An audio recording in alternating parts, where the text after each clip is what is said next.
Tom Levine, and I'm Cornerstone's local tech guru. We're going to get started on this session now. So I'm going to go over a few basics on Google Drive. That includes the types of documents you can create and edit, different apps, uploading and downloading files, some sharing document issues, limiting access to people you share those documents to, as well as some Google search tools. I will also be going over a few different little tips and tricks to help with those. If you have any questions during the presentation, please go ahead and type those into the questions box below or the chat, and I will take some time to answer those at the very end. In addition, you could email me directly at tlevine@crnstone.com if you have any questions. That is TLEVINE. We'll also be posting a recording of this presentation, as well as a PowerPoint file on Centric by Friday. So if you'd like to review with those, feel free to do so. So going over Google Drive, there are a few things you should know first. Google Drive is actually a cloud-based sharing platform run by Google. It's useful for documents you would like to work on from different machines, or anything you'd like to actually collaborate with others on. There are a few different types of files that Drive has naturally, and they're pretty close to Microsoft Office products you'd be familiar with. Google Docs is very similar to Microsoft Word. Excel is similar to Google Sheets, and PowerPoint is similar to Google Slides. It also has the ability to share PDFs and pictures, but you would need a third-party app for that. You can access those by going to More, and then clicking on Connect More Apps. That might change depending on your theme as well. I would personally recommend Kami, which is the PDF and document markup thing that I use, but any of these should work. I will say that PDF Viewer is also highly recommended. In addition to that, you're able to create new collaborative documents on your Google Drive. You would do this by clicking on New, and then the document type you wish to get started. As you can see, it brings up a blank document very similar to a Word document. You can type and get started on any different type of file. Before you leave, you should save the drive. It automatically fills in with the first phrase that you type, and then you would simply exit the document. Google automatically saves the file when you leave, so you can just leave it and access the document again immediately. You can also actually share this document to multiple people. If you click on the Share button, then it opens up a shareable link. You can share that to anyone's email address you type in simply by entering it.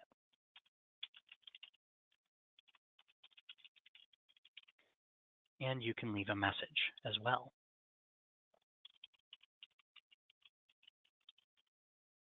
At this point, you could click Send, or you could give them the option of getting a shareable link.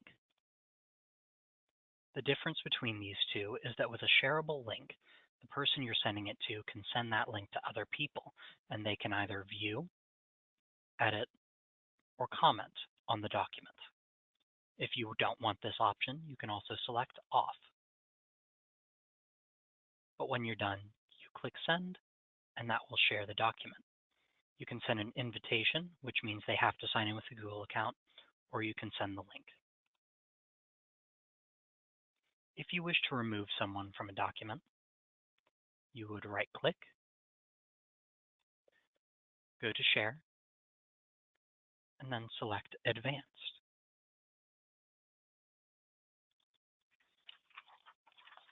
After you select Advanced, you would then move on to the two different ways you can cut.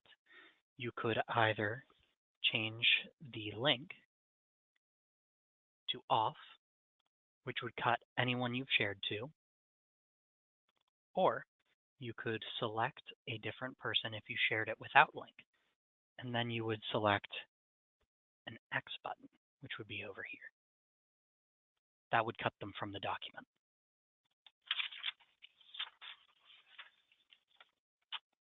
There are also a few other things you can do with Google Drive. For instance, you could download a file or move files. To download a file, you would right-click on the type of file you're sharing and click Download.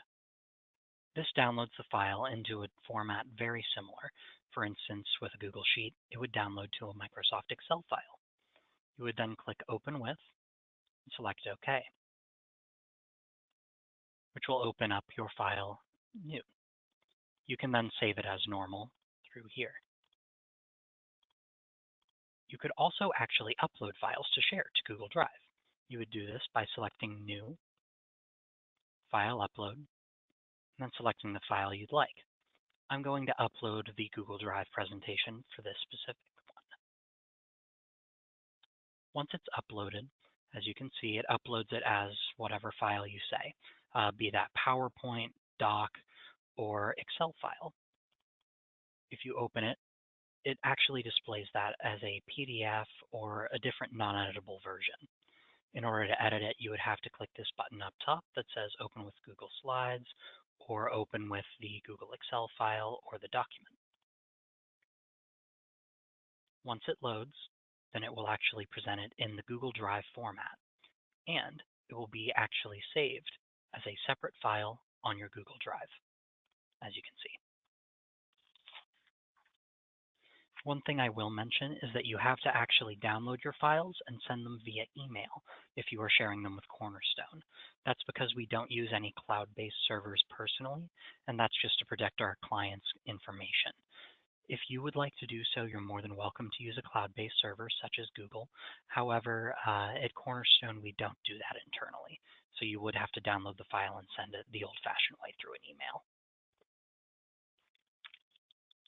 In addition to that, Google Drive also has the ability to do a mobile scan of PDFs. This is especially useful for contracting or any other sort of document you need to send as a PDF. In order to do this, you would download the Google Drive app to your phone, and then when you access it, there will be a little plus button or icon in the bottom right-hand corner. If you click on that and then click on the camera, it will take a picture of your document, save it as a PDF underneath your recent folder on your Google Drive, and then you would be able to share it from there. In addition to this, I was going to show you a few different a few different Google search tricks. These include excluded word search, placeholder search, and/or search, and specific searches. And these are different types of Boolean searches. Boolean was a mathematician who designed different archive searches quite a while ago, but these can be very useful for finding specific information online. An excluded word search actually cuts different words from your search. If we just searched Cornerstone into Google, we get several different results, including the Cornerstone On-Demand Company, which is definitely not Cornerstone Broker Insurance Services Agency. If I didn't want anything with Cornerstone On Demand, I could use the minus sign and then type On Demand. And it will cut anything with On Demand in the words from my search results. This is especially useful if you're trying to narrow out different types of information. A different way that I could narrow the search is by doing a missing word search or a placeholder search. I would do this by adding an asterisk for the word I'd like to substitute. In this case, I'm going to search for Cornerstone Broker Insurance Services Agency, but let's say I forgot the word broker in our name. I would use that asterisk, and then I would simply type insurance.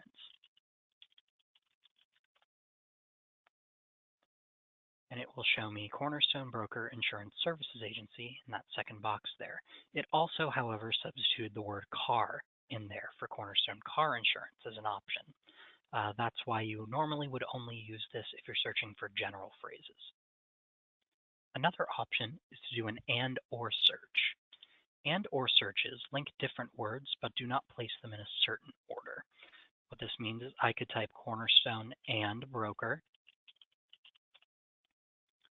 and it would search for Cornerstone and broker in the title. I could also use the plus sign instead of and I would get similar or the same results. However, if I type or broker, it searches for Cornerstone, and then it also searches for the word broker separately. The final specific search is actually by surrounding whatever you want in quotation marks, such as Cornerstone, broker, insurance. If I surround that phrase in quotation marks, it searches for those three words in that specific order as a string. What that means is that it will exclude, or move to the bottom, any result that does not have Cornerstone Broker Insurance in the phrase that I've searched specifically. This is useful for finding main pages of websites or for finding specific strings of words in searches. The last tool I'm going to show you is actually called a cache search. What a cache search does is it searches Google for the last cached version of a website that it has on file. I'm going to do a cache search for Cornerstone specifically on our website. You can only do a cache search on a website URL. You cannot do it for a general phrase, so that's something to keep in mind.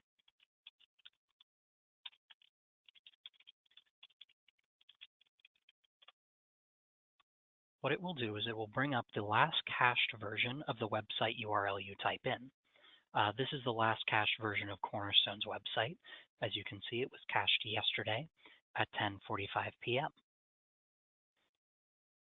This is very useful if you're trying to find a link to a website or a rather unupdated version of a website. Let's say they cut the link to the file that you want to access. You can do a cache search and view the last cached version of that website to try and access that information. If you want to go back any further, though, Google will not be much use. I would recommend searching archive.org, which is the website I use because they store archived pages from the internet as far back as 2001. I hope this brief conversation about Google Drive and about Google searches has helped you with your search results and with using Drive. If you have any questions, please feel free to email me directly at tlevine, Levine, at crnstone.com. We will also post a recording of this on the website at Centric and a PowerPoint on Centric as well by Friday.